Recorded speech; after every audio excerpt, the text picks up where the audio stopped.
கனமழை காரணமாக பாதிக்கப்பட்டுள்ள பயிர்களை கணக்கெடுத்து விவசாயிகளுக்கு உரிய நிவாரணம் வழங்க வேண்டும் என்று இபிஎஸ் வலியுறுத்தியுள்ளார். கூடுதல் விவரங்களுடன் இணைகிறார் செய்தியாளர் பிரகாஷ். பிரகாஷ், வணக்கம். விவரங்கள் என்ன?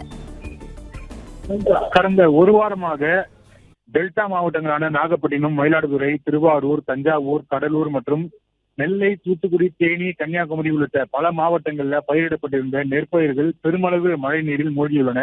மேலும் கரும்பு, வாழை, வெற்றிலை போன்ற இதர பயிர்களும் மழை நீரில் மூழ்கியுள்ளன. இந்த பயிர்களை முறையாக கணக்கீடு செய்து விவசாயிகளுக்கு உரிய இழப்பீடை வழங்க வேண்டும் என்று அதிமுக பொதுச் செயலாளர் எடப்பாடி பழனிசாமி வலியுறுத்தியிருக்கிறார். இது குறித்து அவர் விடுத்திருக்கக்கூடிய அறிக்கையில பாடுபட்டு விளைவித்த நெற்பயிர்கள் வெள்ளத்தால் சேதமடைந்ததை பார்த்து வேளாண் பெருங்குடி மக்கள் மிகுந்த மனவேதனை அடைந்துள்ளனர். இந்திய வானிலை ஆராய்ச்சி மையம் முன்கூட்டியே வானிலை நிலவரம் மற்றும் மழை பொழிவு குறித்து அறிவித்த பின்பும் வயல்வெளிகளில் தேங்கும் நீரை மடை மாற்றி வெளியே அனுப்ப எந்தவித முன்னெச்சரிக்கை நடவடிக்கையும் தமிழக அரசு எடுக்காதது கடும் கண்டனத்துக்குரியது என்று கண்டனம் தெரிவித்திருக்கிறார். டெல்டா மாவட்டங்களில் மட்டும் சுமார் 3 லட்சம் ஏக்கருக்கு மேல் மழை நீர் சூழ்ந்து நெற்பயிர்கள் சேதமடைந்திருக்கிறது. இந்த நெற்பயிர்களுக்கான காப்பீடு முறையாக செய்யப்பட்டிருக்கிறதா என்று தெரியவில்லை.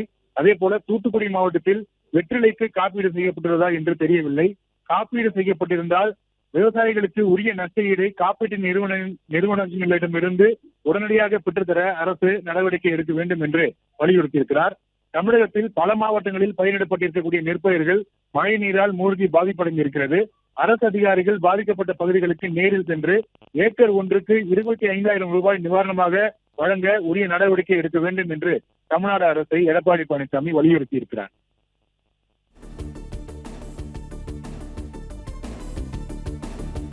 பிளே ஸ்டோர் மற்றும் ஆப் ஸ்டோரில் இருந்து பாலிமர் செயலியை QR கோடு மூலம் பதிவிறக்கம் செய்யுங்கள்.